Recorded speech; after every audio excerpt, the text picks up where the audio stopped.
మనం ఇప్పుడు ఎక్కడున్నామంటే శివశక్తి జ్యోతిష్యాలయం దగ్గరనైతే ఉన్నాం. అంటే స్వామి ఇప్పుడు మంత్రము తంత్రము ఉన్నదని మరి మీరు ఇట్లా చెప్తున్నారు, మరి దానికి పరిహారాలు ఖచ్చితంగా ఉన్నాయ్యా. ప్రతి మనిషి దేనికి గురవుతున్నాడు? ఆరోగ్య సమస్యకు గురవుతున్నాడా? భార్య భర్తలలో చికాకులు గురవుతున్నాడా?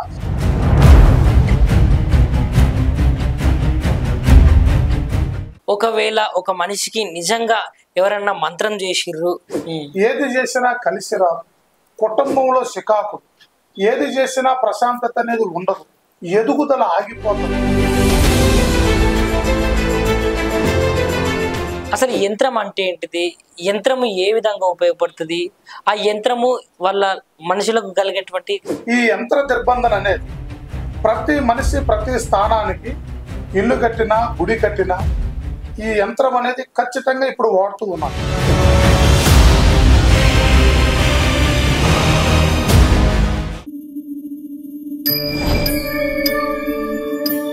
అందరికీ శనార్థులా, మనం ఇప్పుడు ఎక్కడున్నామంటే శివశక్తి జ్యోతిష్యాలయం దగ్గరనైతే ఉన్నాము.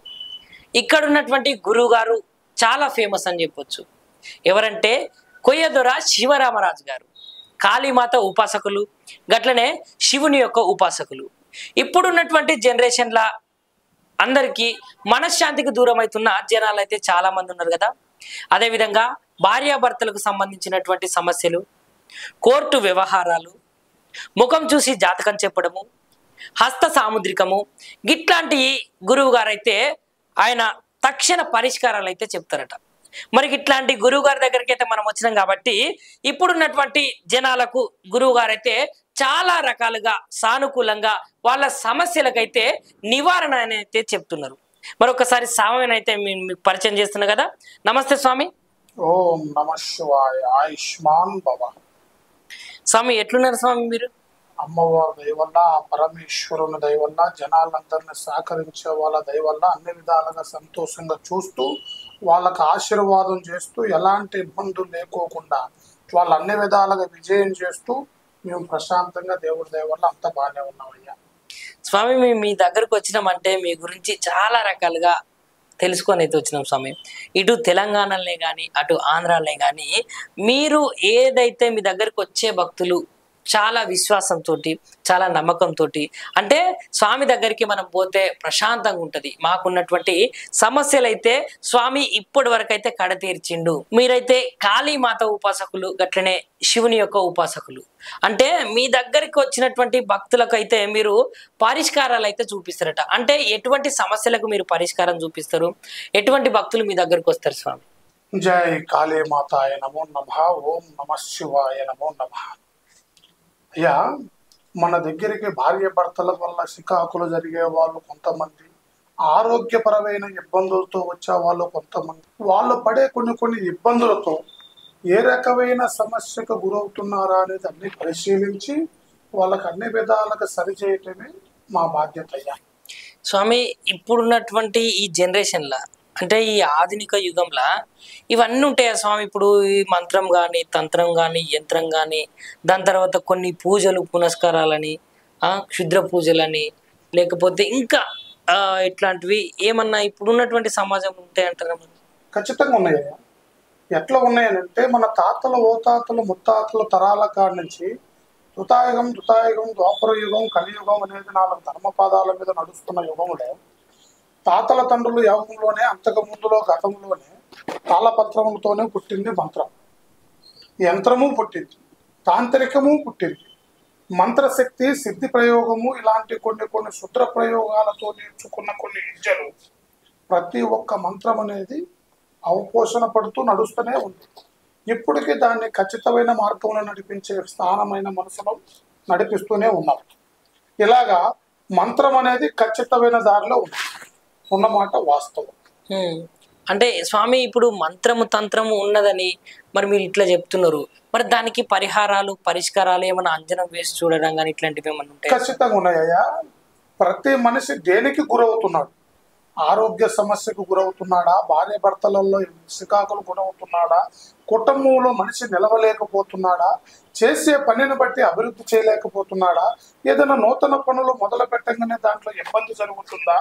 అసలు మనిషి దేనికి గురవుతున్నాడు అనేది తాళపత్ర బంధనంలో ఏర్పాటు చేసిన అంజన బంధన అంజనాన్ని చూసి వాళ్ళు ఏ సమస్యకు గురవుతున్నారు, అసలు ఎందుకు బాధపడుతున్నారు, వీళ్ళకి మంత్రం వల్ల బాధ ఉందా, గ్రహస్థితి బాగలేదా, మనిషికి దృష్టి సమస్య ఉందా, ఆరోగ్య సమస్యలు ఎలాంటి చేతబడి సమస్యలు ఉన్నాయా, మంత్రంతో కట్టడి చేశారా, బంధనతో కట్టడి చేశారా, అసలు వీళ్ళు ఏ సమస్యతో ఏడికి గురవుతున్నారా అనేది పరిశీలించి వాళ్ళ సమస్యకి ఖచ్చితమైన మార్గాన్ని చేసి వాళ్ళు బాగుపడే విధంగా ఈ దుష్ట పీడల వల్ల పడే బాధల్ని వాళ్ళకి లేకోకుండా వాళ్ళు ఎలా చేస్తే బాగుపడతారు, ఏ విధమైన దారి చూపిస్తే మంచి జరుగుతుంది, వాళ్ళకి ఎలా నడిపిస్తే బాగుంటుందో అనేది మేము పరిశీలించి వాళ్ళని ఖచ్చితమైన మార్గంలో చేస్తామయ్యా.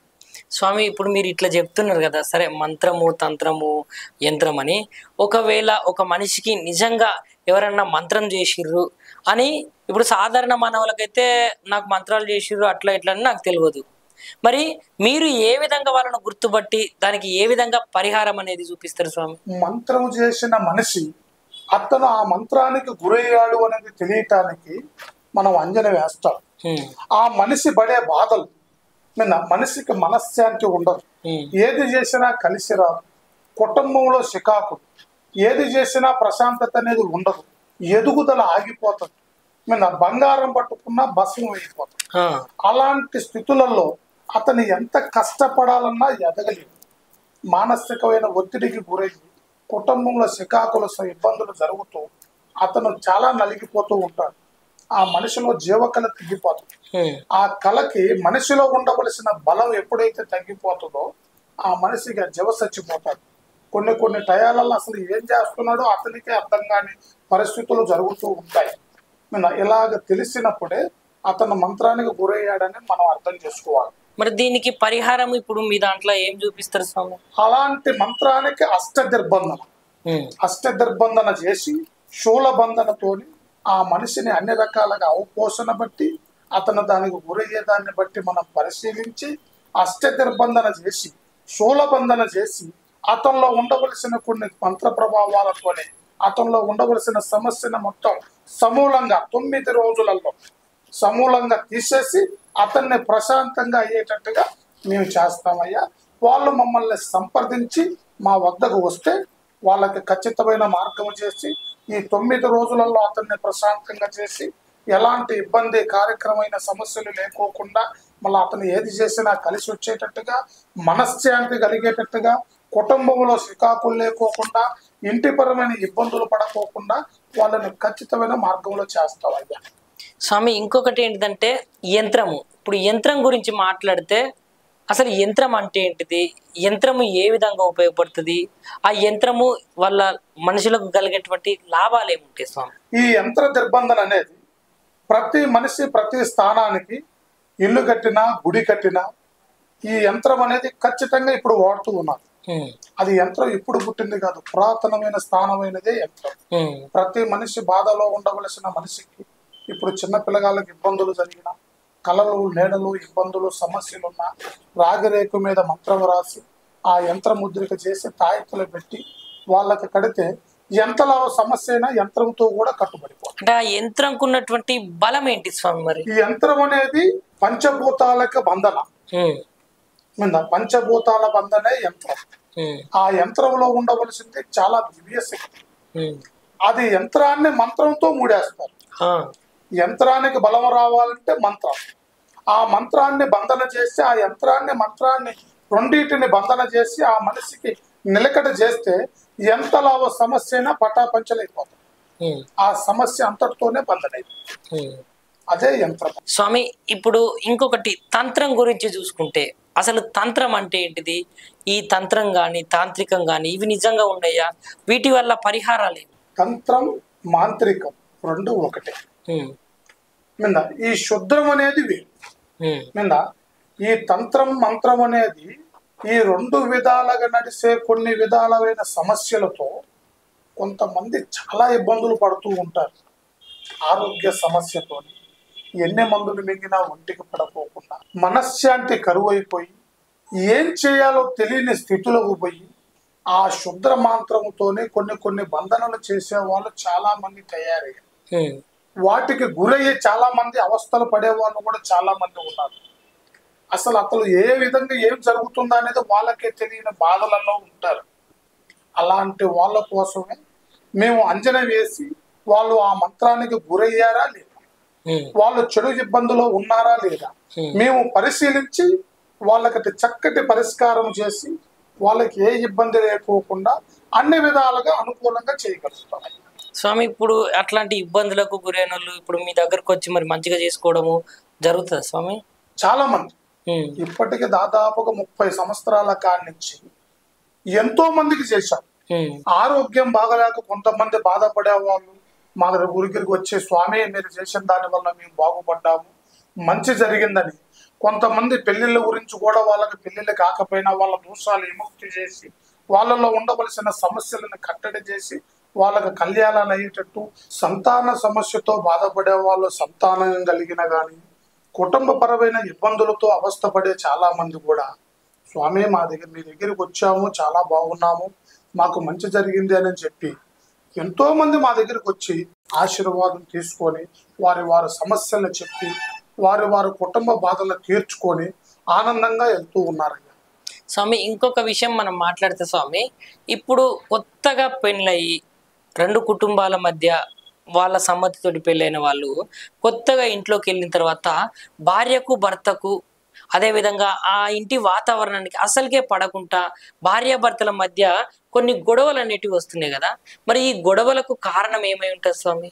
కొంతమందికి దోష సమస్య వల్ల కావచ్చు, కొంతమందికి చెడు సూపు వల్ల కావచ్చు, కొంతమందికి కొంత ప్రయోగం వల్ల కావచ్చు, కొంతమంది మంత్రం గురైన వాళ్ళు కూడా ఇలాంటి ఇబ్బందులు పడుతూ ఉంటారు. కొంతమంది వారవన వాళ్ళు వాళ్ళ మీద ఈర్ష్య ప్రభావంతో వీళ్ళు బాగుండకూడదు, మనశ్శాంతి కలగకూడదు, వీళ్ళు శికాకులు పడాలి, వీళ్ళ కుటుంబంలో నానా ఇబ్బందులు జరిగే విధంగా కొంత మంత్ర ప్రయోగాలు చేస్తూ ఉంటారు. నిజంగా ఉంటుందా స్వామి? ఖచ్చితంగా అలాగ చేయటం వల్లనే ఇలాగ ఎంతో మంది బాధపడుతున్నారు. అలాంటి బాధలు పడుతూ మా దగ్గరికి వచ్చిన వాళ్ళని ఎంతో మందిని బాగు చేశాం మేము. అంటే దీనికి పరిష్కారం ఎట్లా? పరిష్కారం అనేది వీళ్ళు మానసికంగా దీనికి ఎందుకు గురవుతున్నారో వాళ్ళకే తెలియదు. ఇది పట్టుదలతో వచ్చేది అనుకుంటారు. కొంతమంది చిన్న చిన్న సమస్యలకే ఇబ్బంది పడుతూ ఉంటారు. అసలు గాలికి పోయే సమస్య వాళ్ళకి తగ్గుతుంది. వాళ్ళు ఎందుకు చికాకు పడుతుందో వాళ్ళకో తెలియదు. చిన్న ఛాయల కాడ కానీ చికాకులు కానీ అసలు గొడవ దేనికి వస్తుందో కూడా వాళ్ళకి అర్థం కాకోకుండా గొడవని పెద్దగా చేసుకొని మానసికానికి గురైపోయి వాళ్ళు ఇడిపోయే సమస్యల దాకా వస్తూ ఉంటారు. అలాంటి వాళ్ళకి అసలు దేనికి గురయ్యి ఎంత అవస్థ పడుతున్నారు, ఈ మంత్రానికి గురయ్యారా, దోషం వల్ల గురయ్యారా, చెడు సూపు వల్ల గురయ్యారా, కొన్ని చెడు మాటల వల్ల ఇబ్బందులు పడుతున్నారా, లేదా వాళ్ళ తత్వం అలాంటిదా, దీన్ని ఏ విధంగా దాన్ని పరిశీలించి వాళ్ళకి మంచి మార్గాన్ని చూపించి వాళ్ళకి సమస్య నుంచి పరిష్కారానికి చేయటానికి ఈ శివశక్తి జ్యోతిష్యాలయాన్ని నిర్మించాము. వాళ్ళు ఈ ఇబ్బందుల నుంచి తప్పించుకోవటానికి మా దగ్గరికి వస్తే వాళ్ళని ఖచ్చితమైన మార్గంలో నడిపి వాళ్ళకి ఎలాంటి ఇబ్బందులు లేకుండా మంచి మార్గాన్ని చూపించి మళ్ళీ వాళ్ళు అన్యోన్యంగా జీవించే విధంగా వాళ్ళ భార్యాభర్తలు అనుకూలంగా నడిచే విధంగా మనం చక్కటి పరిష్కారం చేసి వాళ్ళ కుటుంబాన్ని నిలపటానికి మా దగ్గర చక్కని పరిష్కారం ఉందయ్యా. వాళ్ళు మమ్మల్ని సంప్రదిస్తే ఖచ్చితమైన మార్గం చేయగలుగుతాం. గురుగారు, ఇంకొక విషయం ఏంటంటే నరదృష్టి పడితే రాయి కూడా పలిగిపోతుందట, రాయి కూడా నలుపు రంగులకు మారుతుందని ఒక సామెత ఉంటుంది కదా, మరి నిజానికి నరదృష్టి అనేది ఉన్నదా?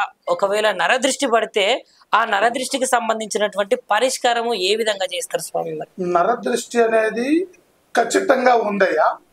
అది ఎలా ఉంది అని అంటే, ఇంతకు ముందు వెనకట కాలంలో ఒక అమ్మ అంత అన్నం నవపక్ష పరవాణాలు పెట్టి పిల్లలకు అన్నం తినిపిస్తూ ఉండగా కొంత నరకన్న వాడు చూసి అబ్బా ఇంత భోజనం చేస్తున్నాడా అని అనగానే పిల్లలకి భయంకరమైన నొప్పి అవస్థతోని చాలా రకాలుగా మన ఇళ్ళల్లో చాలా జరిగి ఉంటాయి. ఇప్పుడు అమ్మలో కొంతమంది ఉప్పు తీసేయటం కానీ, కొంతమంది నిమ్మకాయ తిప్పటం కానీ, కొంతమంది ఎర్ర నీళ్ళు తిప్పటం కానీ, కొంతమంది పిల్లల మీద నుంచి దిగదూడ్చి పారేయటం కానీ ఇలాంటి చాలా జరుగుతాయి. అది తీసి పారేసిన వెంటనే ఆ కడుపు నొప్పి తగ్గిపోతుంది. ఇప్పుడు ఆ అవస్థను బట్టే మనకు నరదృష్టి ఉందా లేదా అనేది తెలుస్తూనే ఉంటుంది. నరకన్ను పడితే నల్లరాయి కూడా బద్దలు పగిలిపోతుంది. అలాగ నరదృష్టి పడుకోకుండా ఇప్పుడు ప్రతి ఒక్క షాపులలో ప్రతి ఒక్క ఇళ్ల ముందు గుమ్మడికాయలు కట్టుకోవటం కానీ, దిష్టి గింజలు కట్టుకోవటం కానీ, ఎర్రగుడ్డలు కట్టుకోవటం కానీ ఇలాగ చాలా చేస్తూ ఉంటారు. ప్రతి దానికి ఉపశమనం ఒకటి ఉంటుంది. ఇట్లా కలమందలు కూడా కడుతూ ఉంటారు. కొన్ని కొన్ని చెట్టు క్రియలు కూడా కడుతూ ఉంటారు. గుర్రపు డెక్క, ఎందుకంటే గుర్రపు నాడ డెక్కెలు, తర్వాత గుర్రపు ఎంటికలు, తర్వాత ఏనుగు తోక అనేది కూడా ఇలా కడుతూ ఉంటారు. కానీ నరదృష్టి అనేది చాలా ప్రభావితమైంది. నరదృష్టి ఉన్నంత స్టేజ్లో ఉంటేనే మనిషికి ప్రమాదం ఉంటుంది. నరసూపు ప్రభావం అయిపోయి చెడు సూపుగా మారినప్పుడు అది నల్లరాయి కూడా బద్దలు పగిలింది. అలాంటి సమస్యకి మనిషి గురైపోయి ఏ బిజినెస్ చేసినా పనికిరాదు. అవతల పక్క పోతుంటది, యువతల పక్క రాదు. జనాకర్షణ ఉండదు మనిషిలో. ఆ నరసూపుకి కుంగిపోయి వాళ్ళు చాలా విధాలుగా ఇబ్బంది పడుతూ ఉంటారు. ఇంకొక చిన్న విషయం ఏంటంటే స్వామి, కొత్తగా వ్యాపారం పెట్టి వ్యాపారం స్టార్ట్ చేసిన కూడా వాళ్ళకు కొన్ని నెలలు కావచ్చు, కొన్ని సంవత్సరాలు అయినా కూడా లాభాలు రాక నష్టాల పాలయ్యి, పరువు పోయి, ఇట్లాంటి సమస్యలు కూడా ఉంటాయి కదా. మరి అట్లాంటి వాళ్ళకి ఏ విధమైనటువంటి పరిహారం ఉంటుంది? అది ఆకర్షణ ప్రభావం కావాలి. అది జనాకర్షణ. అది జన సంజీవిని, వన సంజీవిని, సంజీవిని మూలికల లెక్కనే మనిషికి వశీకరణ బంధన పెద్దది ఎంత పెద్దదో ఆకర్షణ చేయటం కూడా అంతే పెద్ద. ఇప్పుడు ఈ పక్కన ఒకటే రకమైన షాప్ ఉన్నా దానికి పోతూ ఉంటారు, దీనికి పోతు. అవును. మనిషి అరే అటు పోతున్నా అక్కడ అదే వస్తువు ఉంది, ఇక్కడ అదే వస్తువు ఉంది, నా దగ్గరికి ఎందుకు రావట్లేదు అని బాధపడుతూ ఉంటారు. అదే ఆకర్షణ లేకోకుండా అది జీవబంధన అంటారు అన్నమాట. మనిషిలో తేజస్సు ఉండదు. అది తేజస్సు అనేది పట్టు బట్టలు వేసుకొని మనిషి 4 ఉంగరాలు పెట్టుకొని తిరిగితే వచ్చేది కాదు. ఆకర్షణ అంటే మనిషిలో ఉండాలి జీవాకర్షణ. ఆ ఆకర్షణ పొందే విధంగా దానికి సంబంధించిన బలాలన్నిటిని మనం సమకూర్చి వాళ్ళకి కట్టడి చేసి వాళ్ళ బిజినెస్ కలకల ఆడేటట్టుగా, వాళ్ళకి నడవడి అయ్యేటట్టుగా, బిజినెస్ కరెక్టమైన మార్గంలో ఉండేటట్టుగా మేము ఖచ్చితంగా మార్గం చేస్తామయ్యా. అయితే స్వామి, ఆకర్షణ అనగానే నాకు ఒక ఆలోచన వచ్చింది స్వామి. ఏంటిదంటే ఇప్పుడున్నటువంటి పరిస్థితులలో కొంతమంది ప్రేమికులే కావచ్చు, లేకపోతే వేరే వాళ్ళే కావచ్చు, కొంతమంది మీద ఏదంటే వాళ్ళ మీద ఒక పసరే కావచ్చు, లేదంటే ఏదన్నా ఒకటి వేసి వశీకరణ చేసుకొని వాళ్ళు మనం చెప్పే విధంగా జరగాలి, వాళ్ళు మనం చెప్పే విధంగా నడుచుకోవాలి అనేటివి చేస్తారంట. మరి నిజానికి వశీకరణ అనేది ఇప్పుడున్న సమాజంలో ఉన్నదా? ఖచ్చితంగా ఉంది. వశీకరణ అనేది అది ఒక మంత్రము, ఒక చెట్టు క్రియ. మంత్రాన్ని చెట్టు మీద ప్రయోగించి ఎంతలా మనిషినైనా వశపరచవచ్చు. స్త్రీని పురుషుడికి వశపరచవచ్చు, పురుషుడిని స్త్రీకి వశపరచవచ్చు, బిడ్డల సమస్యలు ఉన్న వాళ్ళకి తల్లికి వశపరచవచ్చు. కుటుంబంలో ఏ ఒక్క మనిషికి సంబంధించిన సమస్యనైనా వశపరచవచ్చు. చెడుకు కాకుండా మంచికి. అది మంచిని మనం ఎంత కోరుకుంటామో అది మంచి అంత మనకి చేస్తుంది. ఎంతలా మనిషినైనా కానీ వశపరచటానికి వశీకరణ బంధన. అది దివ్య వశీకరణలో 3 రకాలు: జన వశీకరణ, సభా వశీకరణ, స్థిమిత వశీకరణ. ఈ 3 వశీకరణలు అనేది మనకి ఏది కావాలన్నా మనకి చేసి పెడుతుంది.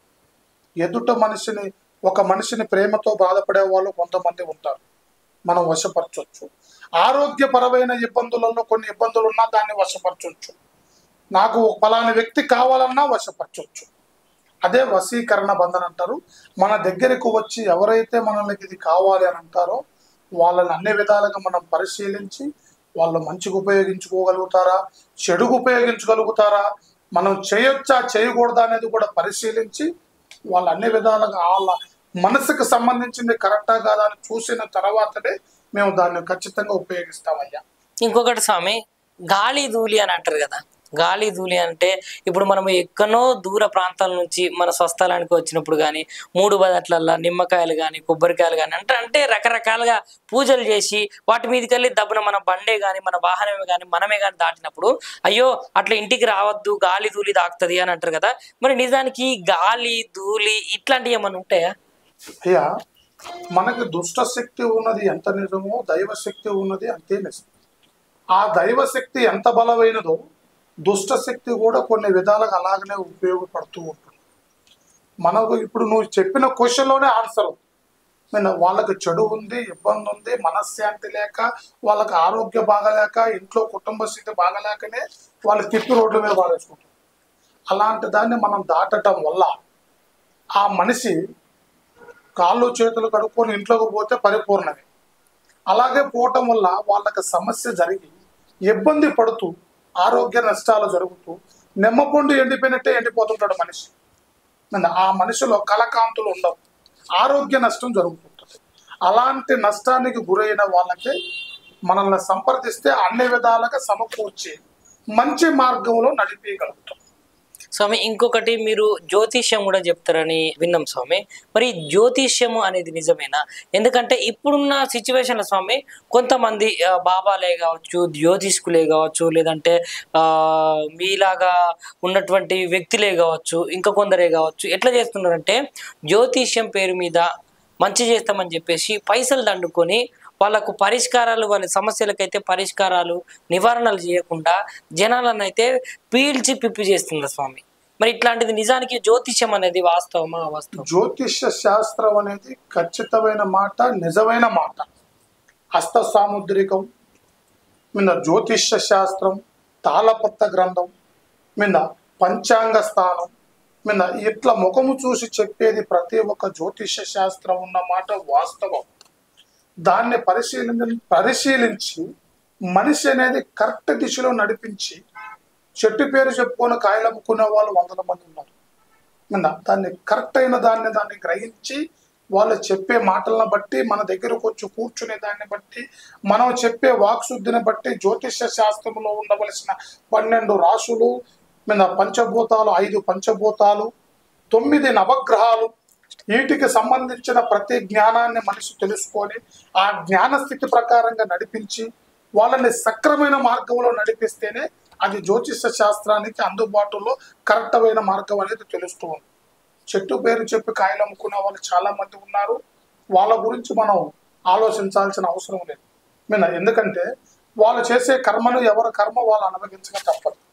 అలాగా జ్యోతిష శాస్త్రాన్ని కరెక్ట్ అయిన దారిలో నడిపిస్తూ దాని కరెక్ట్ అయిన సిద్ధాంతంలో కరెక్ట్గా చేస్తే ప్రతి ఒక్క మనిషికి మూలధనం మాదిరిగా కరెక్ట్గా నిలబడిపోతుంది. అదే జ్యోతిష శాస్త్రమైన బలం.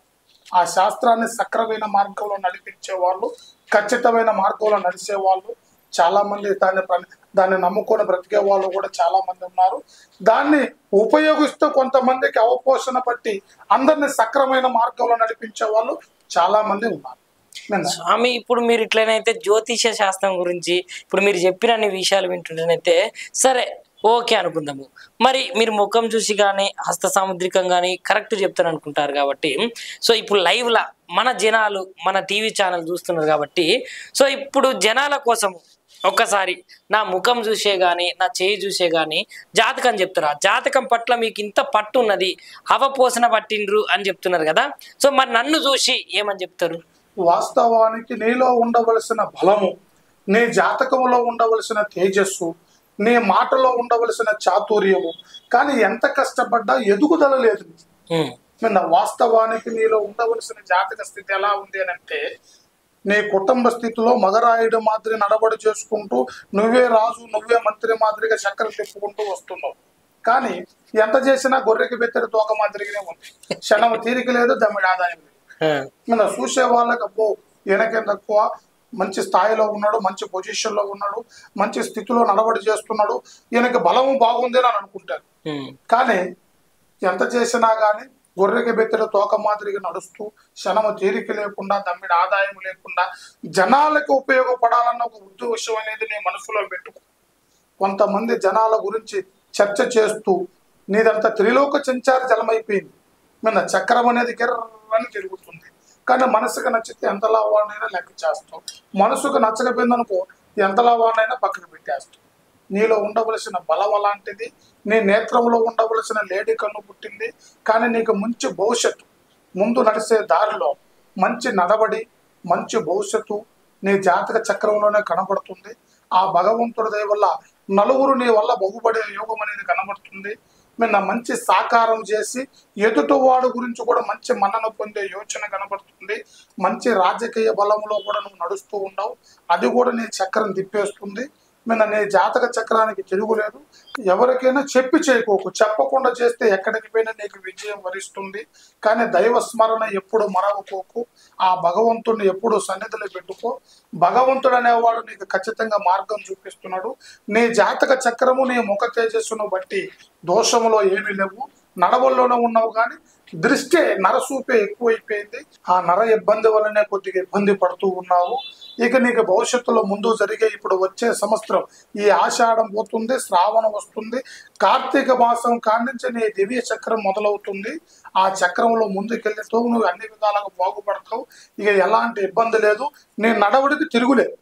స్వామి, ఇప్పుడు ఒక ఇంట్లో ప్రశాంతత నెలకొని భార్యాభర్తలు సుఖ సంతోషాలతోటి ధనకనక వస్తువాహనాలతోటి మంచిగా విరాజిల్లాలి, ధనయోగం లభించాలి, ఆ యొక్క లక్ష్మీ అమ్మవారి యొక్క కరుణా కృప కటాక్షాలు వాళ్ళ ఇంట్లో నెలకొనాలి అని అంటే ఏ విధమైనటువంటి పూజలు చేయొచ్చు, దానికి ఏ విధమైనటువంటి పరిష్కారాలే కావచ్చు పరిహారాలే కావచ్చు చేస్తారు స్వామి? ఇది అష్టలక్ష్మి దిర్బంధన ప్రయోగమైన స్థానములో మనకి లక్ష్మీ కటాక్షణం కలిగే విధంగా, మనిషి సుఖశాంతులతో కలిగి తొలతూగే విధంగా, ఎలాంటి చెడు పీడ లేకోకుండా అన్ని విధాలుగా అతను మనశ్శాంతిగా ఉండాలి అని అంటే వాళ్ళ కుటుంబ భార్యాభర్తల పేరును బట్టి, వాళ్ళ ఫోటోను బట్టి, వాళ్ళ స్థితిని బట్టి, వాళ్ళు ఏం చేస్తే ఏ విధమైన అనుకూలములు కలుగుతుందా లక్ష్మీ ప్రసన్నం అనేది మనం పరిశీలించి వాళ్ళకి మనశ్శాంతి కలిగే విధంగా అన్ని విధాలుగా వాళ్ళకి లక్ష్మీ కటాక్షణం కలిగేటట్టుగా మనం చేయవచ్చయ్యా.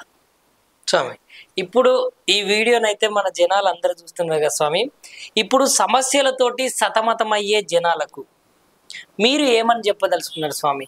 చాలా మంది మీ దగ్గరికి రావాలనుకుంటున్నారు, వాళ్ళ సమస్యలు చెప్పాలనుకుంటున్నారు కదా. అలాంటి జనాలకు, అలాంటి భక్తులకు మా భక్తి టీవీ ఛానల్ తరపు నుంచి మీరు ఏ విధంగా చెప్పదలుచుకున్నారు?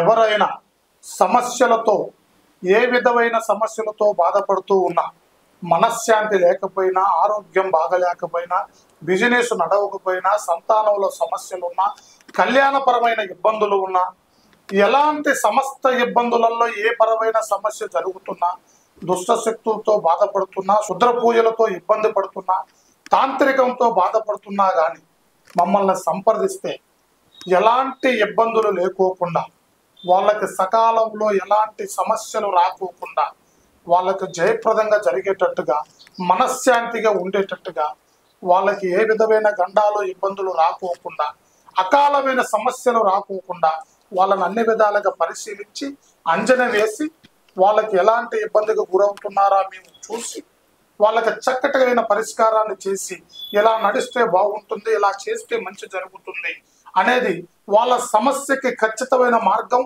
9 రోజులలో చూపించగలమయ్యా మేము. వాళ్ళు మమ్మల్ని సంప్రదిస్తే శివశక్తి జ్యోతిష్యాలయాన్ని సంప్రదించిన ప్రతి ఒక్కరికి ఇప్పటి వరకు అష్టైశ్వర్య ఆయువారోగ్యాలతో అన్ని విధాలుగా విజయంగా నడుస్తూ ఉన్నారు. మీరు ఖచ్చితంగా మమ్మల్ని సంప్రదిస్తే వాళ్ళకి చక్కనైన పరిష్కారం చేసి వాళ్ళని జయప్రదం చేసే బాధ్యత మాది. నమస్కారం స్వామి. ఓం నమ శివాయ. ఓం శంభో శంకర పరమేశ్వర హర మహాదేవ శంభో శంకర. ఓం కాళీ మాతాయ నమో నమ. జగన్మాతే జగస్థితే లోకరక్షకి లోకమాత పావని శాంభవి వైష్ణవి రుద్రకాళి జయకాళి ముద్రకాళి. ఓం జగజ్జననే లోకాత్మకమైన తల్లి. ఓం పరమేశ్వరినే. సర్వే జనా సుఖినో భవంతు. చూసిరు కదనులా సీతారామరాజు స్వామి కొయ్యదుర ఏ విధంగా మన జాతకంలో కానీ, వ్యాపారంలో కానీ, వృత్తిలో కానీ, భార్యాభర్తకు వచ్చినటువంటి సమస్యల్లో కానీ ఏ విధమైనటువంటి దోషాలు ఉన్నాయో, ఏ విధమైనటువంటి దోషాలు ఉన్నాయో, ఆ దోషాలకు సంబంధించినటువంటి పరిహారాలు ఏ విధంగా చెప్పాలో అనే విషయాలనైతే స్వామి అయితే చాలా చక్కగా వివరించి విడమర్చి చెప్పారు కదా. ఇట్లాంటి మంచి మంచి స్వామీజీలను మన ముంగటికైతే మళ్ళకు మళ్ళక తీసుకొచ్చే ప్రయత్నమే చేస్తానులా. ఉంటా మరి. అందరికీ శనార్థుల్లా. లైక్ చేయండి, షేర్ చేయండి, సబ్స్క్రైబ్ చేయండి. మరిన్ని వీడియోల కోసం బెల్ సింబల్ పై క్లిక్ చేయండి.